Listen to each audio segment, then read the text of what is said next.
Gobar gas. Okay, gobar gas ಇದೆಯಲ್ಲ, ಇದು gobar gas. ಇದು ತೋಟ ನಿಮ್ಮದೇ? ಇದು ತೋಟ ನಿಮ್ದಾಗಿ ಎಷ್ಟಿದೆ ಇದು? ಸರ್ ಇದು 2.5 ಎಕರೆ. 2.5 ಎಕರೆ. 2.5 ಎಕರೆಗೆ ಇದು ಗುಂಡಿ ಇದೆಯಲ್ಲ ಇಲ್ಲಿ, ಈ ಗುಂಡಿ ಅಂತಂದ್ರೆ ಗೋಬರ್ ಗ್ಯಾಸ್ಗೆ ಈ ಮೂಲೆ ಯಾವುದು? ನೈಋತ್ಯ ಮೂಲೆ. ಸರ್ ನೋಡಿ ಬೇಡ ಇದು, ಯಾಕಂದ್ರೆ ಸಂಪಾದನೆ ಮಾಡಿದ್ರು ಕೈಯಲ್ಲಿ ಉಳಿಯಲ್ಲ ಸರ್. ನನ್ ಮಾತ್ ಕೇಳ್ರಿ ಸರ್, ಫೈನಾನ್ಸಿಯಲಿ ಎಡವಟ್ಟು ಆಗೇ ಆಗುತ್ತೆ. ಓಕೆ, ನೀವ್ ಇರೋರ್ಗ ಅಷ್ಟೇ ಈ ಪ್ರಾಪರ್ಟಿ, ಆಮೇಲೆ ಎಲ್ಲ ಪೀಸ್ಗಳಾಗ್ಬಿಡ್ತದೆ. ನನ್ ಮಾತ್ ಕೇಳ್ರಿ. ಇದನ್ನ ಫಸ್ಟ್ ಅದ್ರಿಂದ ನೀವು ಇವಾಗ ಇಲ್ಲೇ ಗೋಬರ್ ಗ್ಯಾಸ್ ದಯವಿಟ್ಟು ಬೇಡ ಸರ್. ಸರ್ ಈ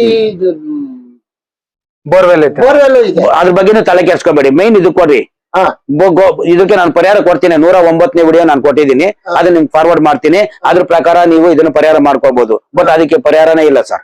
ಗೋಬರ್ ಗ್ಯಾಸ್ ಮಾಡಬಾರ್ದು ಜಾಗದಲ್ಲೆಲ್ಲ ಮಾಡ್ಕೊಂಡು ತುಂಬಾ ಜನ ಲಾಸ್ ಮಾಡ್ಕೊಂಡವ್ರೆ. ಅದು ಸಮಾಜ ಬಂದಿತ್ತು, ತುಂಬಾ ಜಾಗದಲ್ಲಿ ಲಾಸ್ ಮಾಡ್ಕೊಂಡವ್ರೆ. ಆದ್ರಿಂದ ನಿಮ್ಗೆ ಕೈ ಬಾಯಿ ಅಂಟಲ್ಲ. ಇವಾಗ ಇರೋ ಜಾಗ ಸರಿ ಇಲ್ಲ, ದಯವಿಟ್ಟು ಅದನ್ನ ತೆಗೀರಿ. ರೈಟ್? Okay, right, come.